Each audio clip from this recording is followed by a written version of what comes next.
Ladies and gentlemen in attendance and boxing fans joining us around the world, it's showtime!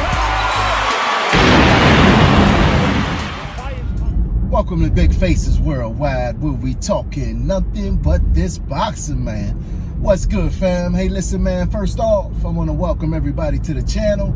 And if you're new here, I want you to be here. So think about hitting that subscribe button as we stay knee deep into this boxing conversation, man. December 14th, man, the WBO welterweight champion, Terence Bud Crawford. Many people got him as their number 1 pound for pound, number 2 pound for pound, or the number 3 pound for pound in the world. He will be defending his title against the Mean Machine on Top Rank on ESPN. And not a whole lot of people's talking about it, man. It's not getting a big promotional push from Top Rank, from ESPN. They just had a fight card this past Saturday where Oscar Valdez defeated Adam Lopez via, what was it, 7th round TKO, 7th round stoppage. And through the whole telecast, they talked about everything else except Terence Crawford's fight against the Mean Machine. Now, I just think that is just terrible promotion going on by Top Rank, ESPN, Bob Arum. You know what I mean? It just makes no sense that you got a pound for pound star, your WBO welterweight champion, one of your most prized possessions, fighting, and you don't even mention it. Fighting within a week and some change, and you don't even mention it. I was reading an article on Boxing Scene. I will put the link in the description. Terence Bud Crawford is getting frustrated,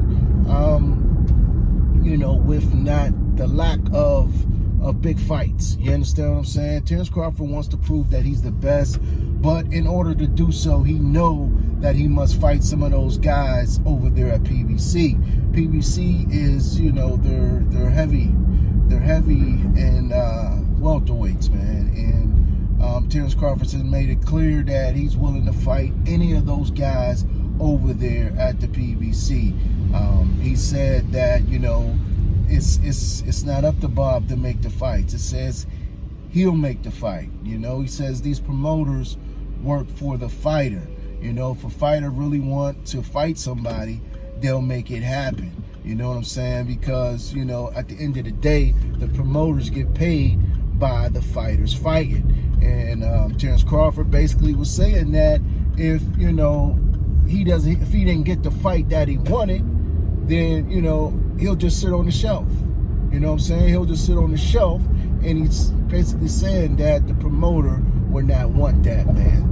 He's saying that he's his own boss, and, he's saying that if these other guys over at PBC, the Danny Garcias, the Earl Spencers, the Sean Porters, if they really wanted to fight him, then they can make it happen, man. All they got to do is sit down and negotiate. You know what I'm saying? So he's putting it on them, man. He's saying that, without them, the fighters, the promoters, they ain't doing nothing. They can't do nothing without them. And he's got a point, man. He's got a point, man. Back in the days, man, if two fighters really wanted to fight each other, man, that fight happened.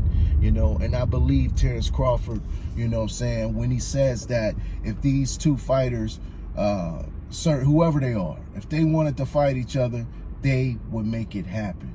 You understand what I'm saying? But for some reason, man, they don't care about what Crawford got going on. Like he said earlier last week, he said they were boxing him out, and that's exactly what they're doing, man.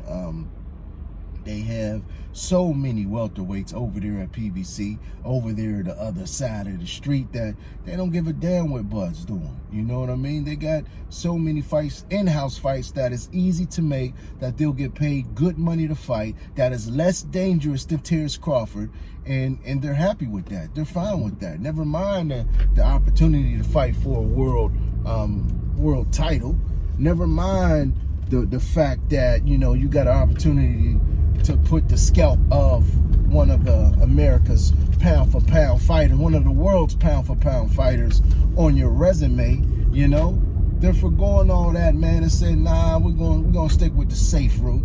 We're gonna stay over here at PBC. We're gonna stay over here on this side of the street, man, and continue to fight the guys that Uncle L puts in front of us, man. And you know, it's just a shame, man, that, you know, we're not gonna get, you know, to see Terence Crawford fight some of these guys in his prime. Now we might get these fights, you know, down the line, but you gotta realize Terence Crawford is what, 32, 33, you know, this is his prime right now. You know, when you get to 34, 35, 36, you know what I'm saying, you're a little, you start to lose a little bit of steam, man. Your legs don't work like they once used to, man. You don't move as quick as you think you're moving. You understand what I'm saying? Things start to break down, a little arthritis in your big foot, you know what I'm saying? So, you know, we need these fights now, you know what I'm saying, in order to get the best out of the fighters, man. You know what I'm saying? Hopefully, you know, they can make something happen in 2020. Is it possible? Yes. Is it probable? I really don't believe so, man. I really don't believe so. But listen, man, I appreciate y'all tuning in, man. You can catch me on Twitter. You can catch me on Instagram at Big Faces Worldwide, all one word. You know, I'll be dropping things over there, man. Boxing news, retweets, commenting on different boxing posts and situations, man. It's just, you know, something else to do that has everything to do with boxing, man. Appreciate y'all tuning in, man. But if you haven't not subscribed, like I said at the beginning, man, hit that subscribe button. Don't leave out of here without hitting the bell icon so you can be notified when I'm dropping more videos. But in the meantime and in between time, stay blessed and keep on supporting this sport that we love called boxing. Peace. Holla back.